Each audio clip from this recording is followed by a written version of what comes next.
नमस्कार दोस्तों। आज हम चर्चा करेंगे अमेरिकी राष्ट्रपति के निर्वाचन की। अगर हम देखें कि अमेरिकी राष्ट्रपति का निर्वाचन, तो अमेरिकी राष्ट्रपति के निर्वाचन की 3 प्रक्रिया है। यह प्रक्रिया के 3 चरण है, जिसमें पहला चरण, चूँकि अमेरिका लोकतंत्र है इसलिए निर्वाचन में राजनीतिक दलों की भूमिका बहुत महत्वपूर्ण होती है और वहाँ पे 2 राजनीतिक दल हैं। यदि निर्वाचन के पहले चरण में दोनों राजनीतिक दल, डेमोक्रेट और रिपब्लिकन, ये तय करेंगे कि उनके राष्ट्रपति के उम्मीदवार कौन होंगे। और आप जानते हैं लोकतांत्रिक देश है तो राष्ट्रपति बनने का सपना कई लोग पाल सकते हैं। तो डेमोक्रेटिक और रिपब्लिकन पार्टी कई उम्मीदवार ही कह सकते हैं कि हम भी राष्ट्रपति बनेंगे। तो आखिर में कैसे निर्धारण किया जाए कि कौन सा किस पार्टी का उम्मीदवार होगा। जो बात ध्यान रखने की है कि निर्वाचन के पहले चरण में राष्ट्रपति के निर्वाचन की बात नहीं हो रही है, पार्टी की बात हो रही है और दोनों पार्टी ये तय करेंगी कि उनके राष्ट्रपति पद का उम्मीदवार कौन होगा। इसलिए तय किया गया है कि दोनों पार्टी के डेलीगेट तय करेंगे कि आखिर में उनका प्रत्याशी कौन होगा। और डेलीगेट है क्या? ये सही मायने में पार्टी के कार्यकर्ता हैं। डेलीगेट्स तय करेंगे उनके पार्टी का उम्मीदवार कौन होगा और दोनों पार्टी की डेलीगेट्स की संख्या अलग अलग है, क्योंकि अमेरिका में 50 राज्य है। 50 राज्य के अलग अलग डेलीगेट्स हैं। रिपब्लिकन डेमोक्रेट के डेलीगेट की संख्या अलग अलग है। एक हमने आंकड़ा मान लिया कि मान लीजिए कि डेमोक्रेट के डेलीगेट 3000 हैं, रिपब्लिकन के डेलीगेट 4000 हैं। तो जो भी इन डेलीगेट्स के बहुमत का समर्थन प्राप्त करेगा वह राष्ट्रपति के उम्मीदवार के लिए नामांकित हो जाएगा। लेकिन अब आपको ध्यान में ये होगा कि डेलीगेट्स का निर्वाचन कौन करेगा।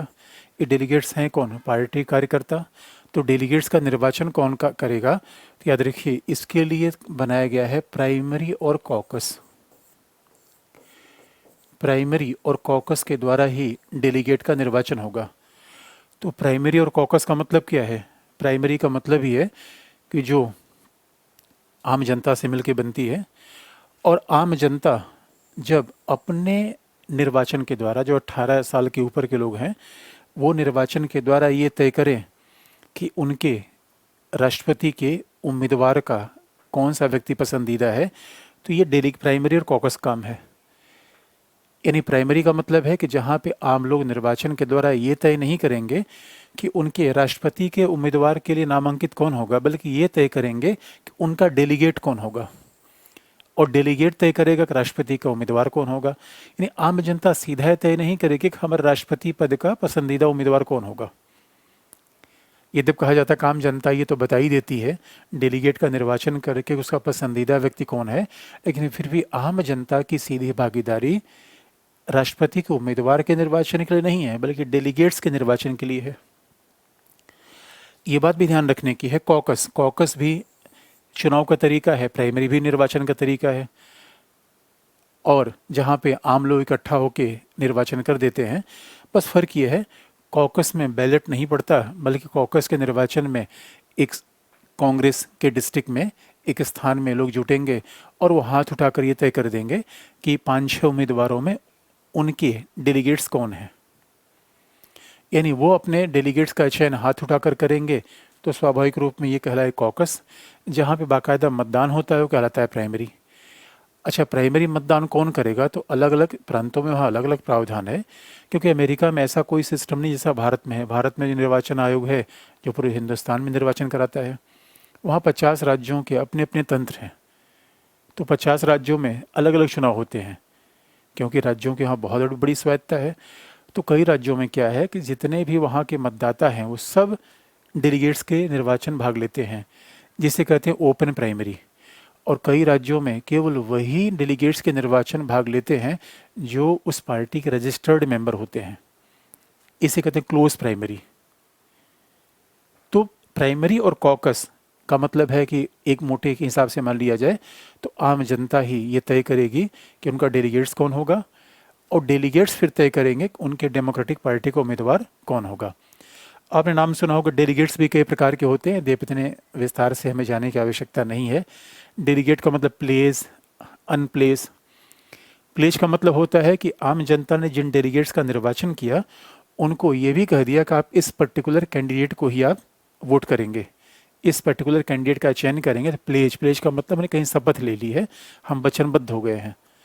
अनप्लेस या सुपर डेलीगेट का मतलब है जो मतदाताओं के वचन से वचनबद्ध नहीं है, वो अपने विवेक का प्रयोग करते हुए अपने डेलीगेट्स के पक्ष में वोट करेंगे या अपने राष्ट्रपति के उम्मीदवार के पक्ष में वोट करेंगे।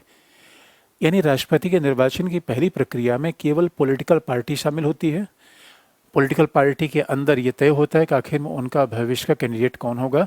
जैसा कभी आपने देखा होगा कि डेलीगेट्स ने तय किया कि बिडेन उनके राष्ट्रपति के उम्मीदवार होंगे, और जैसे ही डेलीगेट्स का बहुमत जिस उम्मीदवार को मिल जाता है वो समझ लीजिए कि वो राष्ट्रपति का उम्मीदवार हो जाएगा। लेकिन इसे औपचारिक घोषणा करने के लिए एक नेशनल कन्वेंशन का आयोजन होता है, और ये नेशनल कन्वेंशन, इस नेशनल कन्वेंशन में 50 राज्यों के निर्वाचित डेलीगेट्स इकट्ठा होंगे, आम जनता नहीं। 50 राज्यों के निर्वाचित डेलीगेट्स इकट्ठा होंगे और वो डेलीगेट्स फिर ऑफिशियली औपचारिक रूप में ये बताएंगे कि आगने वाले राष्ट्रपति के निर्वाचन में उनका राष्ट्रपति का उम्मीदवार कौन होगा, उनके राष्ट्रपति का उम्मीदवार कौन होगा।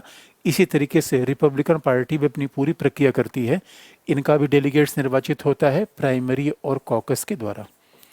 अब शब्दों का खेल है, कई कई बार आपने नए नए शब्द सुने होंगे, सुपर ट्यूसडे यानी प्राइमरी कॉकस। अब डेलीगेट्स का चुनाव हो रहा है तो 50 राज्य है, 50 राज्यों में डेलीगेट्स का चुनाव हो सकता है, अलग अलग दिन हो। लेकिन एक ऐसा मंगलवार आता है जहां पता चला कि 10-12 राज्यों के डेलीगेट्स का चुनाव एक ही साथ हो जाता है, तब इसे लोग कहते हैं सुपर ट्यूसडे। तब इसे सुपर ट्यूसडे का विचार माना जाता है। और आप याद रखिए, इसका मतलब है डेलीगेट्स जैसे ही तय कर देंगे उनके राष्ट्रपति का उम्मीदवार कौन होगा, और दोनों पार्टी के राष्ट्रपति उम्मीदवार जब डेलीगेट ने तय कर लिए तो राष्ट्रपति के निर्वाचन का पहला चरण खत्म हो गया। पहला चरण खत्म हो गया जहां ये फैसला हो गया कि दोनों डेमोक्रेटिक और रिपब्लिकन पार्टी का भविष्य का राष्ट्रपति उम्मीदवार कौन होगा। अब इसके बाद दूसरा चरण शुरू होगा। अब जरा देखिए राष्ट्रपति के निर्वाचन में दूसरा चरण कैसे आता है।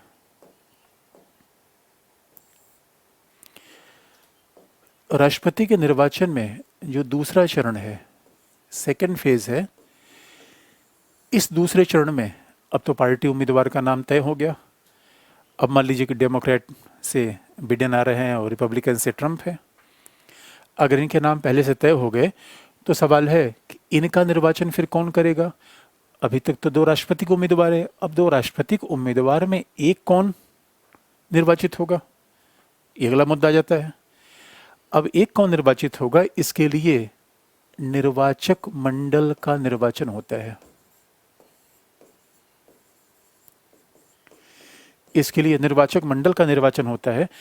अब इस निर्वाचक मंडल में निर्वाचक मंडल के सदस्यों की संख्या कितनी है, 538। तो आप कहेंगे 538 ही क्यों? क्योंकि अमेरिका में प्रतिनिधि सदन जैसा हमारे यहाँ लोकसभा है उसके 438 सदस्य हैं, सीनेट जैसा हमारे यहाँ राज्यसभा है 100 सदस्य हैं।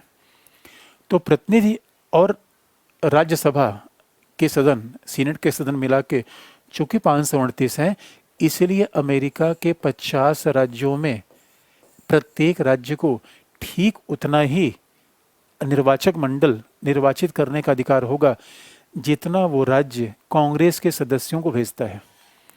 आप जानते हैं कि अमेरिका में हर 50 राज्य सीनेट के 2 मेंबर को भेजता है। हर 50 राज्य के द्वारा 2 सीनेटर को भेजा जाता है, लेकिन प्रतिनिधि सदन के सदस्य अलग अलग राज्यों से अलग अलग निर्वाचित होते हैं। प्रतिनिधि सदन के सदस्य जनसंख्या के अनुसार निर्वाचित होते हैं। जैसे कैलिफोर्निया से ज़्यादा 50, नेवादा से 2, जैसे ठीक भारत में लोकसभा के लोग निर्वाचित होते हैं। बस आपको ध्यान ये रखने की आवश्यकता है कि जो 538 निर्वाचक मंडल के सदस्य निर्वाचित होंगे वो कांग्रेस के सदस्य नहीं है, न वो प्रतिनिधि सदन के सदस्य हैं, न वो सीनेट के सदस्य हैं, क्योंकि प्रतिनिधि सदन का, सीनेट का राष्ट्रपति के निर्वाचन में कोई भूमिका ही नहीं है। बस इतनी बात है कि कांग्रेस की बराबर की संख्या में निर्वाचक मंडल के सदस्यों का निर्वाचन किया जाता है, केवल इतना ध्यान रखा जाता है। और ये निर्वाचक मंडल के सदस्यों का निर्वाचन केवल राष्ट्रपति के निर्वाचन के लिए किया जाता है। और जैसे ही राष्ट्रपति का निर्वाचन खत्म होगा, निर्वाचक मंडल के सदस्यों का काम समाप्त। तो बात ये ध्यान में रखने की है कि वहाँ कांग्रेस, प्रतिनिधि सदन या सीनेट के सदस्यों की राष्ट्रपति के निर्वाचन में कोई भूमिका नहीं होती, जैसा कि भारत में राष्ट्रपति के निर्वाचन में है। भारत में लोकसभा के सदस्य, राज्यसभा के सदस्य राष्ट्रपति का निर्वाचन करते हैं, अमेरिका में नहीं। अमेरिका में स्पेशली निर्वाचक मंडल के 538 सदस्यों का निर्वाचन होता है राष्ट्रपति के निर्वाचन के लिए। अब आप पूछेंगे कि 538 सदस्यों को ठीक है, हमने 50 राज्यों में बांट दिया, 50 राज्यों में बांट दिया 538 सदस्य। तो मान लीजिए कि कैलिफोर्निया है, मिशिगन है, ओहियो है, अलग अलग राज्यों ने अलग अलग निर्वाचक मंडल के सदस्यों की संख्या भेजी। इसमें निर्वाचन कौन करेगा? फिर निर्वाचक होगा 18 वर्ष के ऊपर का मतदाता। प्रत्येक राज्य में 18 वर्ष के ऊपर का जो भी मतदाता होगा वह यह चयनित करेगा कि उस राज्य के निर्वाचक मंडल में किन सदस्यों का समर्थन किया जाए। अब मान लीजिए कि किसी राज्य से निर्वाचक मंडल के 10 सदस्य खड़े हुए हैं, किसी राज्य के निर्वाचक मंडल से 10 सदस्य खड़े हुए हैं, तो उन 10 सदस्यों में रिपब्लिकन के हो सकते हैं या डेमोक्रेट के हो सकते हैं। तो आप जानते हैं चुनाव तो पार्टी बेस पे होता है। इसीलिए जैसे ही इन 538 निर्वाचक मंडल के सदस्यों का निर्वाचन होता है, उसी समय स्पष्ट हो जाता है कि अमेरिका का अगला राष्ट्रपति कौन होने वाला है। बस ध्यान देने की बात है। इसका मतलब है आम जनता किसका निर्वाचन करेगी? निर्वाचक मंडल के सदस्यों का, राष्ट्रपति का नहीं। और जब आम जनता निर्वाचक मंडल के सदस्यों का निर्वाचन करेगी तो हम इस निर्वाचन के तरीके को कहते हैं परोक्ष या अप्रत्यक्ष निर्वाचन। ये प्रत्यक्ष निर्वाचन नहीं है।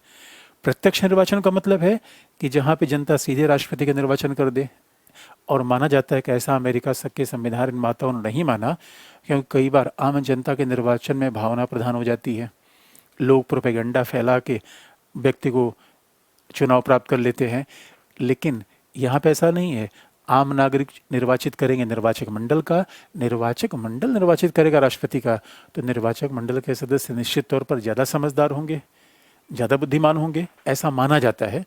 वैसे ये धारणा, कई लोग असहमत होते हैं इस धारणा से, फिर भी ऐसा कहा जाता है कि वोट करना तो कई बार पॉपुलर हवा बह जाती है, लेकिन निर्वाचक मंडल के सदस्यों के साथ ऐसा नहीं होता कि हवा के हिसाब से वोट कर देंगे।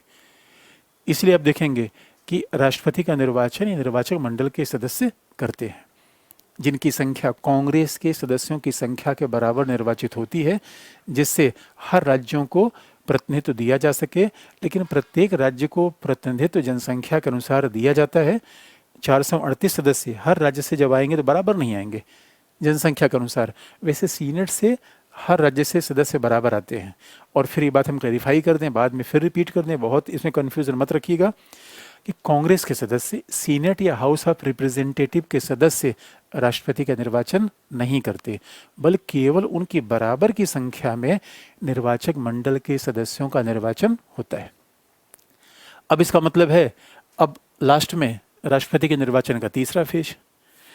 अब राष्ट्रपति के निर्वाचन के तीसरा फेज, जैसा कि हमने पहले बताया, ये औपचारिकता मात्र है।